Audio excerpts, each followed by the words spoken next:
Hello and welcome. My name is Alan, and we are back with more notable names in Jewish American history. Today we have kind of a special one here. Um, it is kind of a big moment in American history, and two of the names tied to it are young Jewish men. Um, but anyway, it is June 21st, 1964. Three civil rights workers murdered in Mississippi. This is from the Zen Education Project.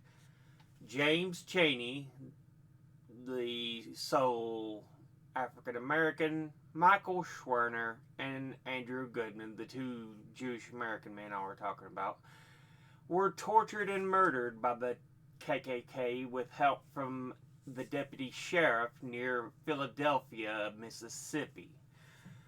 The three young men had traveled to Neshoba County from the Freedom Summer orientation in Oxford, Ohio, to investigate the burning of Mount Zion Methodist Church, which had been a site of a core freedom school, core Congress of Racial Equality. It's one of those groups that you'll hear from that time. You had core Congress of Racial Equality. You had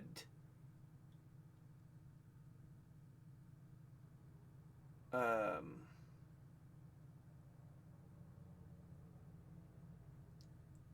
S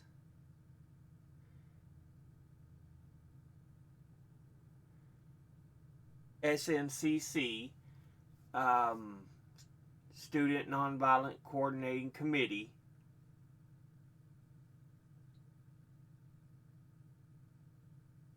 and there was a number of others. Um, Groups like the Black Panthers, the NAACP was also part of it. But yeah, this is the period of Dr. King, of Malcolm X, of a lot of the voices of the civil rights movement. They were the three men we mentioned, Schwerner, Chaney, and Goodman, were killed defending the right to learn and human rights for all. And while their cause or their case received national attention, they were there were more than 100 there were more people murdered in Mississippi while seeking basic democratic and human rights. A few of the stories are listed in some of the related resources listed in the site. In fact, the investigators dragged and searched the rivers. They uncovered the bodies of 8 African Americans. Herbert Orsby, 14-year-old, who was wearing a core t-shirt. Henry Hezekiah D. and Eddie Moore, both 19-year-old, and 5 unidentified men. Throughout the rest of June and July, authorities, including President Lyndon B. Johnson, claimed that the disappearance of Chaney, Goodman, and Schwerner could be a civil rights movement publicity stunt. Their bodies were found buried in a dam site on August the 4th, 1964. In 1980, Ronald Reagan launched his general election campaign with a speech lauding states' rights outside Philadelphia, Mississippi, within walking distance from the earthen dam where the 3 civil rights workers had been buried. So yeah, SNCC. So yeah, Student Nonviolent Coordinating Committee. But yeah, you've got all the groups Corps, SNCC, NAACP,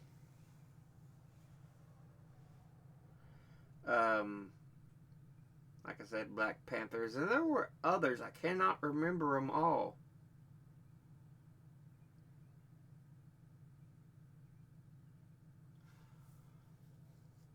But yeah, it was a fight for civil rights. Um, Part of Mississippi burning in that period, yeah. The KKK was in a murderous mood. June 1964, the start of Freedom Summer, a massive 3-month initiative to register Southern blacks to vote in a direct response to the Klan's own campaign of fear and intimidation. The Klan in Mississippi was after a 24-year-old New Yorker named Michael Schwerner, who had been especially active in organizing local boycotts of biased businesses and helping with voter registration. On the 16th of June, acting on a tip, a mob of armed Klan members descended on a local church meeting looking for him. He wasn't there, so they torched the church and beat the churchgoers. The Klan missed its target, but the trap was set. On June 20th, Schwerner and two fellow volunteers, James Chaney and Andrew Goodman, headed south to investigate the fire. The next afternoon, they interviewed several witnesses and went to meet with fellow activists. The events that followed, outlined here, would stun the nation. Sunday, June the 21st, 5 p.m., after driving into Philadelphia, Mississippi, the 3 civil rights workers were arrested by Neshoba County Deputy Sheriff named Cecil Price, allegedly for speeding.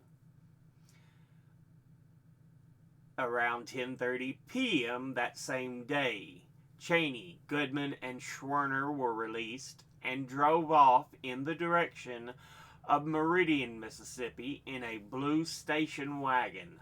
By a preordained plan, Klan members followed.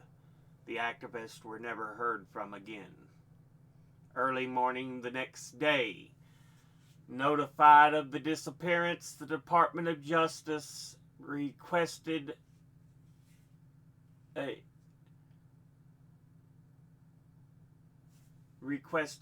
involvement. This is from FBI.gov, so they're requesting the FBI's involvement. A few hours later, Attorney General Robert Kennedy, the one that's actually got intelligence, not the idiot we have now, asked us to lead the case. And again, when they're saying us, they're talking about the FBI. By late morning, the FBI had blanketed the area with agents who began intensive interviews. Late afternoon of the next day, intelligence developed by FBI agents led them to the remains of the burnout station wagon shown above. No bodies were found. The worst was feared. The charred station wagon led to the name M.I. Burn for Mississippi burning. But yeah, there's the station wagon that was burnt out. June 24th. Remember, they disappeared on the 21st. June 24th, August the 3rd. So a period of 2 weeks, let's say. Or a week and a half, something like that. The FBI launched a massive search for the young men, aided by the National Guard, through back roads, swamps, and hollows. At the same time, they were putting pressure on known members and developing informants who could infiltrate the Klan. At the request of President Johnson, they opened a new field office in Jackson, Mississippi. In time, the FBI developed a comprehensive analysis of local Klan and its role in the disappearance. August the 4th, the FBI exhumed all 3 bodies 14 feet below an earthen dam on a local farm. December the 4th. So we went from summer to winter now.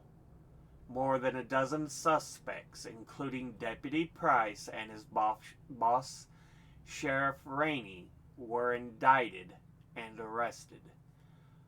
October 20th, 1967. So we went from 64 to 67. Following years of court battles, 7 of the 18 defendants were found guilty, including Deputy Sheriff Price, but none on murder charges. One major conspirator, Edgar Ray Killen, went free after a lone juror couldn't bring herself to convict a Baptist preacher, even though evidence pointed that he may have been involved.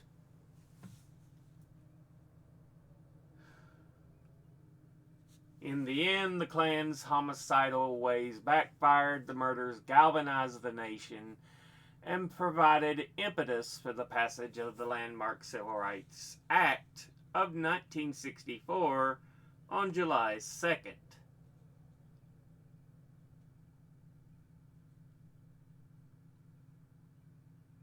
So yeah, June 21st,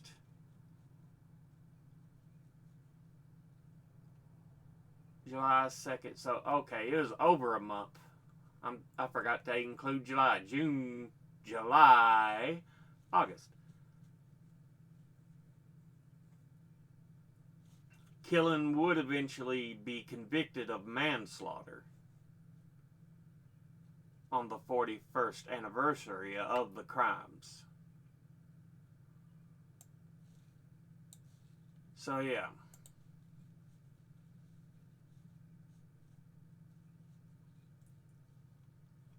But we've got a number of lists talking about the cases in a little further in depth and everything. But anyway, yeah. And of course, the murders of Cheney, Goodman, and Schwerner, the burnout station wagon, Neshoba County, Philadelphia, Mississippi, June 21st, 1964.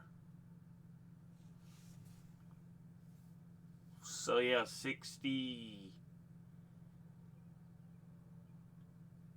not quite 61 years ago. So yeah, it is 60 years ago. Triple murder by shooting, white supremacist terrorism,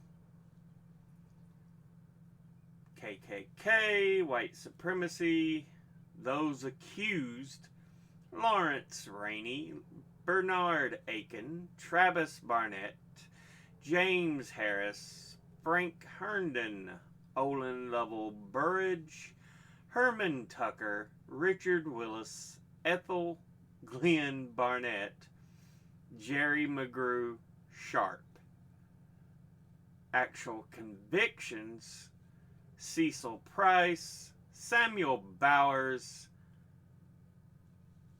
Alton Wayne Roberts, Jimmy Snowden, Billy Wayne Posey, Horace Barnett. So they got Horace Barnett. Apparently didn't get a Travis M. Barnett, who may have been related.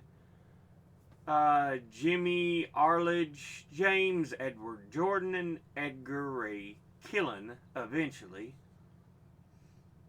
Convictions: Killen, manslaughter, 3 counts. Remaining were convicted conspiracy against rights. Not murder.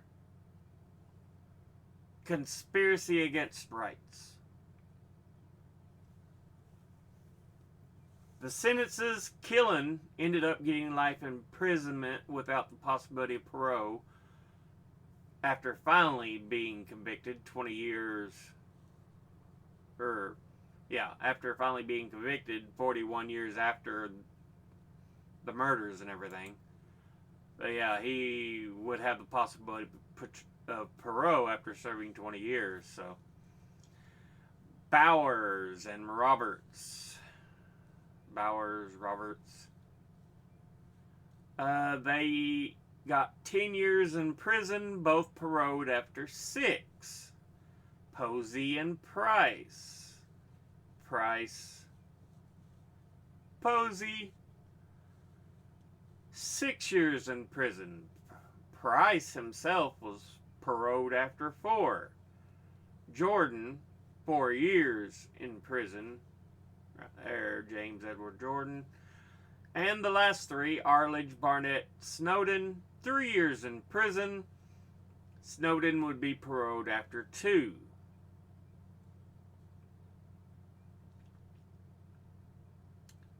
Yeah.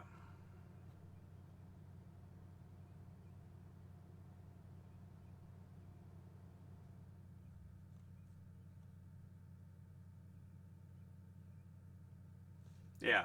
It would actually inspire the title of the 1988 film, Mississippi Burning.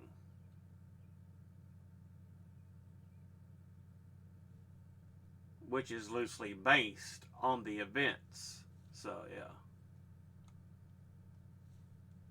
But anyway, let's talk about the 2 gentlemen we're here to specifically talk about. From the Mississippi Encyclopedia, Andrew Goodman was born on the 23rd of November 1943 to Robert and Carolyn Goodman in New York City. They were an affluent and politically active family. His father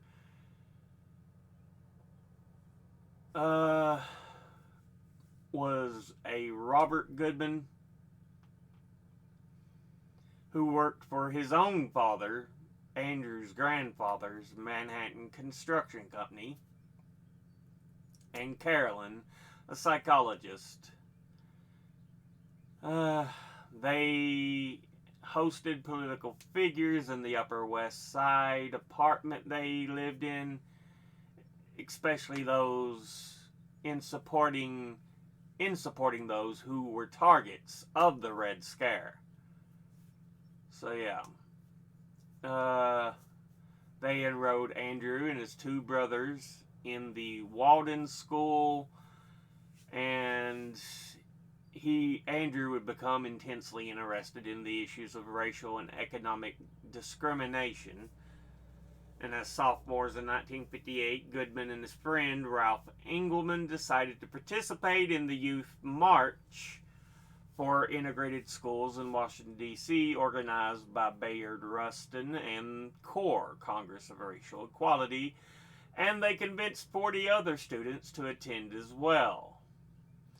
While at the Walden School, they ultimately organized a bus for all the other students. Goodman and Ralph were determined to make the journey to the nation's capital alone on public transportation. On the way, Goodman purposely chose to sit next to a black man and spent the 5-hour trip learning about the stranger's racial experiences. The school further supported Goodman and Engelman's interest in inequity when, as seniors, the 2 17-year-olds decided to closely examine the causes of poverty by engaging in fieldwork in the West Virginia coal mining industry. Though child labor laws prohibited the teens from entering a coal mine, as was their aim, they interviewed miners, state congressmen, and representatives of the United Mine Workers Labor Union. And they would present their findings in a school assembly, arguing that structural changes within the capitalist system were necessary in order to protect the rights of the poor. How little things seem to have changed. In 1962, Goodman enrolled in Queens College, where he eventually majored in anthropology, and while there would continue seeking ways to address racial and economic inequalities. The interest in civil rights movement and nonviolent direct action were also fed during this period, especially as Engelman participated in the 1963 protest in Birmingham, Alabama.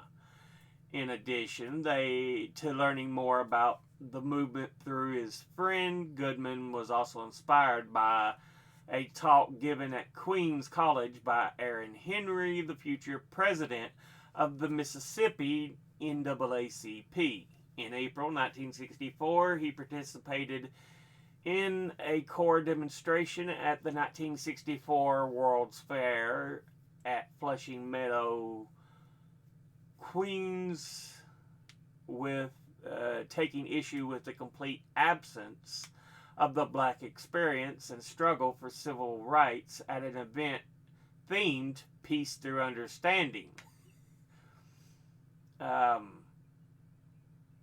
same month, Goodman attended a presentation at Queens College by Al Lowenstein, a former student activist and member of the Student Nonviolent Coordinating Committee. Lowenstein was recruiting for the Mississippi Summer Project, Freedom Summer, seeking college students to support a massive voter registration and education campaign. Only 3 students who attended this event applied for the project. One of them was Goodman. In order to serve as part of the project, each volunteer had to have $500 for potential bail money. It was important for Goodman that his parents not provide this funding, so he took a job loading trucks in the early hours of the morning for the United Parcel Service, UPS, to earn the money while still attending his college classes. On June 14, 1964, Goodman began his training for Freedom Summer on the Western College for Women campus in Oxford, Ohio. He was scheduled to work the summer in Canton, Mississippi, but changed his mind when the news reached Ohio that the KKK had burned Mount Zion Methodist Church in Longdale as retribution for their agreement to host a freedom school. When Michael Schwerner asked for volunteers to return immediately to Mississippi along with James Chaney and himself, Goodman volunteered and arrived in the state for the first time on Saturday, June the 20th, a day before they disappeared. The following morning, Goodman went with Schwerner and Chaney to investigate the situation at Longdale, surveying the destruction of the building and the condition of members who were beaten by the Klan. That afternoon, the 3 were arrested by Cecil Price, who turns out is a member of the Klan. He held them in county jail and released the civil rights workers into a fully formed plot by the Lauderdale and Neshoba County groups of the Klan to murder them. Only after an intensive federal investigation were their bodies discovered 44 days later. With the death of their son, Andrew Goodman's parents determined to carry on his work, to which their son had lost his life. In 1966, they founded the Andrew Goodman Foundation, which continues to support voter registration and civics education through partnerships with college student organizations across the U.S., including the University of Mississippi. So, yeah. But Andrew Goodman, he was 20 years of age. Not even quite 21.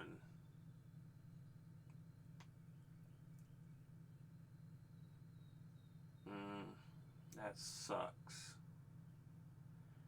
He would be posthumously awarded the Presidential Medal of Freedom in 2014.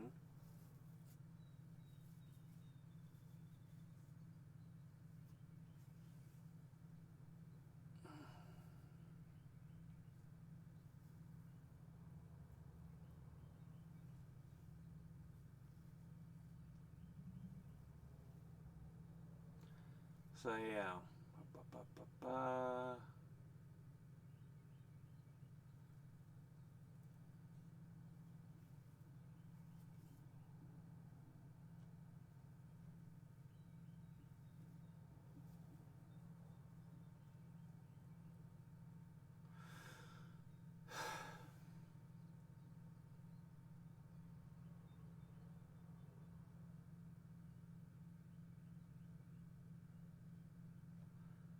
Trying to see if there's anything else to mention here.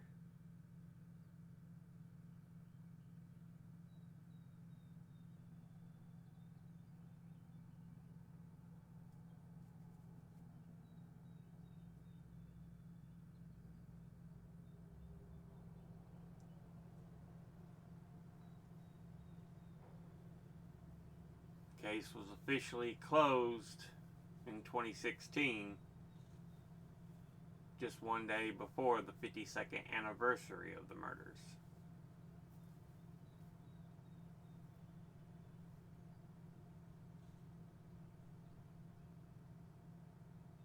Yeah, roadside marker denoting the location where the 1964 murders took place.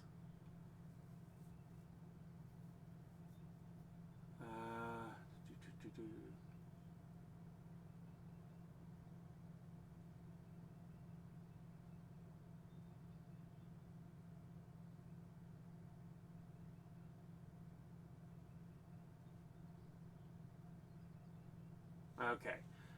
With that, let's look at Michael Schwerner.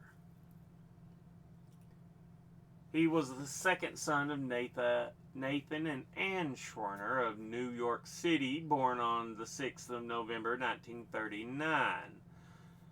Nathan, who operated a wig company, and Ann, a former high school teacher, were both politically active in liberal causes and enrolled their son for a short time in the Walden School. So he was like Andrew, but he was 4 years older. When both the city and the school became excessively expensive for their middle class earnings, the family moved to Westchester County in 1947, where Mickey and his brother attended public schools through high school. At Cornell University, so clearly intelligent, Mickey Schwerner majored in rural sociology and led the successful campaign to racially integrate his fraternity. Following his graduation in June of 1961, he enrolled in the Columbia School of Social Work in New York City. This move meant that he was closer to Rita Levitt, a student at Queens College whom he married the following year. He ultimately became disillusioned with the school's social work program, frustrated that their approach did not seem to address the root causes of poverty. He dropped out of Columbia on June of '62 and accepted a social work position at Hamilton Madison House, a settlement house located in a diverse and impoverished Lower East Side public housing project. Here he ran a popular after-school program that provided counseling, tutoring, and entertainment. However, at Hamilton Madison, Schwerner's concerns about the impracticality of social work as a means to end poverty reemerged. He became convinced that the pervasive racism must first be addressed in order to achieve economic equity. In early 1963, driven by shared determination to directly contribute to the civil rights movement, he joined CORE and immediately began devoting 6 hours a day to the organization's community relations and housing committees, in addition to continuing his full-time job at Hamilton Madison. During this period, he also volunteered with the Lower East Side Social Workers for Human Rights, the Lower East Side Youth for Equality, the Two Bridges Neighborhood Council, and the Lower East Side Civil Rights Committee. In addition, the Schwerners began to participate in nonviolent direct action protests. Mickey was first arrested as part of a protest on the 4th of July 1963 at a CORE-sponsored sit-in of a segregated amusement park in Gwynn Oaks, Maryland. Undeterred by the 2 days he was in jail, the next week the Schwerners joined pickets of a Manhattan construction site to protest the segregation of the city's building trade unions. Along with 4 others, the couple was arrested and charged with disturbing the peace. I wonder if it was the same construction site that Goodman Spaller worked at. Because they said it was a Manhattan construction company, so yeah. Anyway, following the bombing of the 16th Street Baptist Church in Birmingham, Alabama in September of '63, Schwerner appealed to the National Office of CORE seeking a posting in the South. It came when, in November of '63, he and Rita were hired by CORE to run the Mississippi Summer Project, Freedom Summer, in Mississippi's second largest city, Meridian. The couple began their work in Meridian on the 21st of January 1964. In addition to a voter registration campaign, the Schwerners organized a wide variety of activist projects. With the help of local volunteers like James Chaney and Sue Brown, the couple established a vibrant community center with a well-stocked library, entertainment and crafts for children, tutoring in math, and reading, and an array of evening courses for adults, including literacy, voter registration, and vocational training. So yeah, James Chaney, one of the 3 of them that was murdered. So him and Schwerner were already working together for a little bit. The community center became a hub of positive activity that the Schwerners were constantly expanding to further address the needs of black community. Coordinating with the National Association for the Advancement of Colored People, NAACP, Youth Council, the Schwerners also began canvassing black neighborhoods, recruiting families to support the Freedom School that would be held after the school term ended. Open to all school-age children, this 6-week summer program would provide children with classes in reading, math, black history, and civics. Finally, the pair organized several challenges to segregated public accommodations, including downtown stores, the public library, and churches, leading to Mickey's arrest alongside young activists more than once. Throughout their time in Meridian, the young couple were frequent targets of threats and reprisals, and were immediately forced to move their hosts to move as their hosts faced retaliation from the white community for housing the civil rights activists. Their utilities were regularly cut off, often several times a week, and their telephone rang near constantly with graphic and profane threats of violence.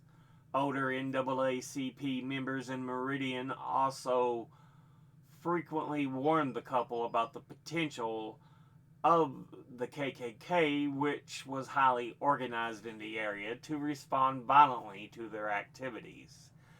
Despite the obvious and systemic resistance to their presence, they remained determined and optimistic about their work in Meridian.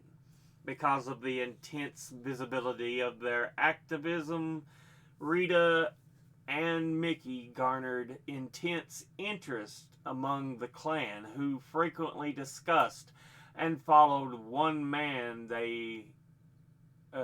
man they nicknamed Goaty. On the 16th of June, 1964, at a joint meeting of more than 75 members of the Lauderdale and Neshoba County Claverns, members argued for a vote to sanction the killing of Mickey. Edgar Ray Killen, who was leading the meeting, assured the Klansmen that Sam Bowers, the Imperial Wizard, had already authorized his murder.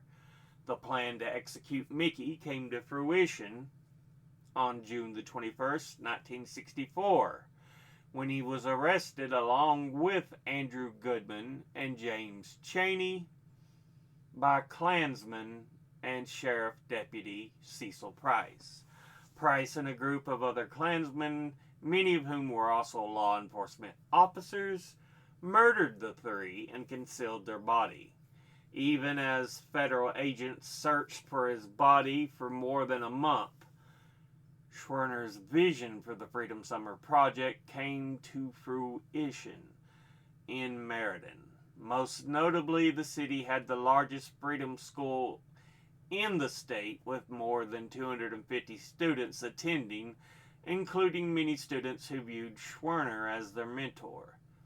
Rita Schwerner Bender similarly continued the activism she had begun with Mickey, participating in the Mississippi Freedom Democratic Party and working in Mississippi institutions for years and teaching classes on education and civil rights. She also engaged in the decades-long campaign to bring the killers of Chaney, Goodman, and her late husband to justice. So yeah. Let's see if we've got anything in Wikipedia we want to add. But yeah, he was born November 6, 1939 in Pelham, New York.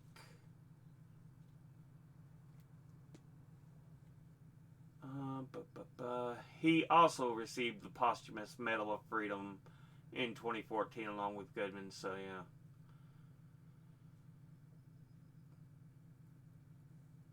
yeah. Born to a family of Jewish heritage, attended Pelham Memorial High School.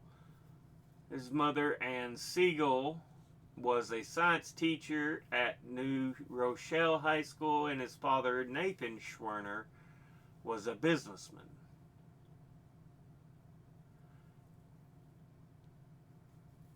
He was called Mickey by his friends, attended Michigan State University to be a veterinarian, transferred to Cornell, and switched the major to rural sociology.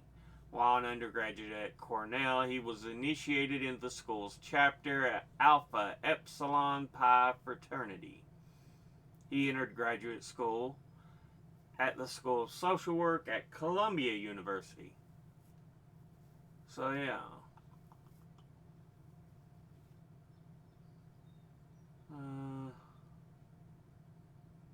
Good friends with Robert Reich, or Reich. I'm not sure how he last name's pronounced. who would be Secretary of Labor. Still love Roberts' talks. Does a lot of good videos on YouTube. So anyway, so they talk about the actual murders.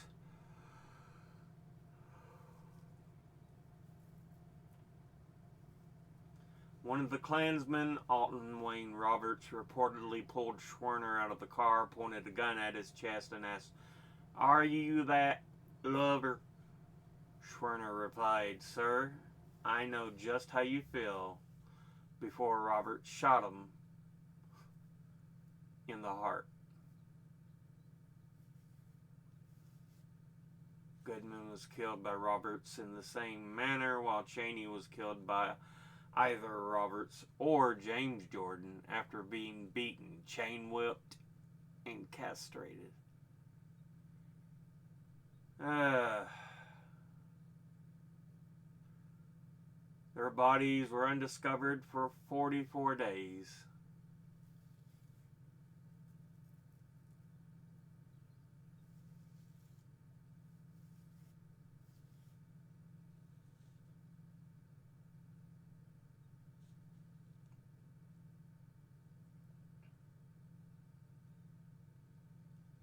The U.S. government prosecuted the case under the Enforcement Act of 1870. 7 men, including Deputy Price, were convicted. 3 were strongly implicated defendants were acquitted because of a jury deadlock. Case would be reinvestigated.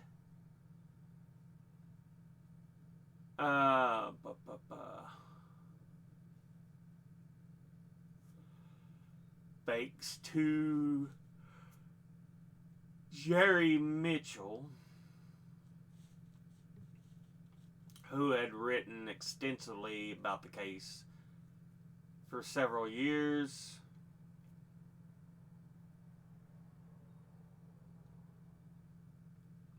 And had helped secure convictions through his investigations of other high-profile civil rights era murder cases, including Medgar Evers of Mississippi, the 1963 16th Street Baptist Church bombing in Birmingham, where 4 young African American girls were killed in the church bombing, so yeah. And the murder of Vernon Dahmer in his Mississippi home. The latter of which was ordered by Samuel Bowers, founder of the Klan chapter that killed the core activists.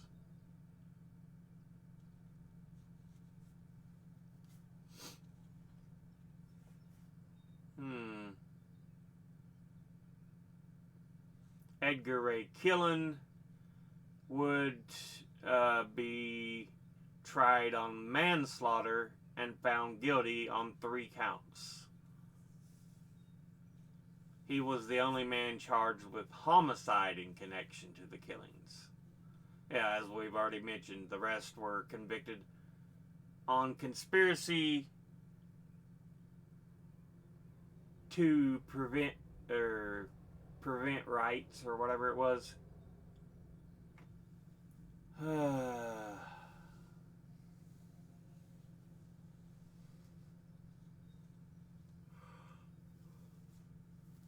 Let's see.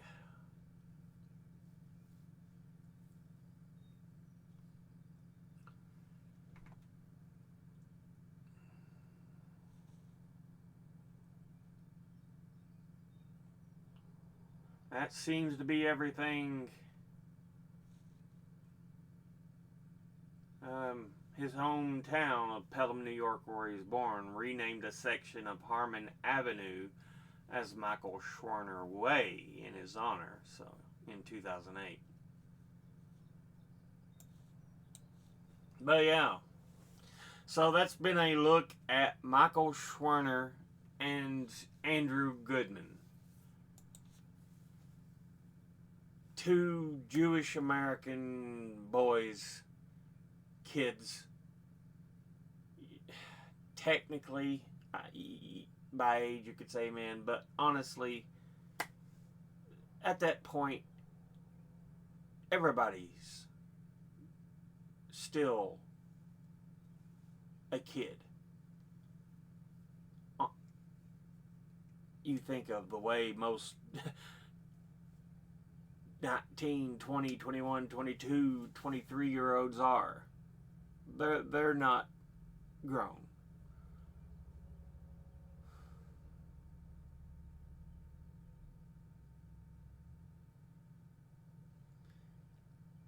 Yeah. Michael Schwerner, Andrew Goodman. But we'll go ahead and end this episode here. As always, educate thyself, think, read, study, learn. Someone tells you something you have trouble believing, ask them to cite their sources. I'll be putting my links and sources in the description box below the video. Thank you all for watching. I'll see you all in the next one. Until then, later.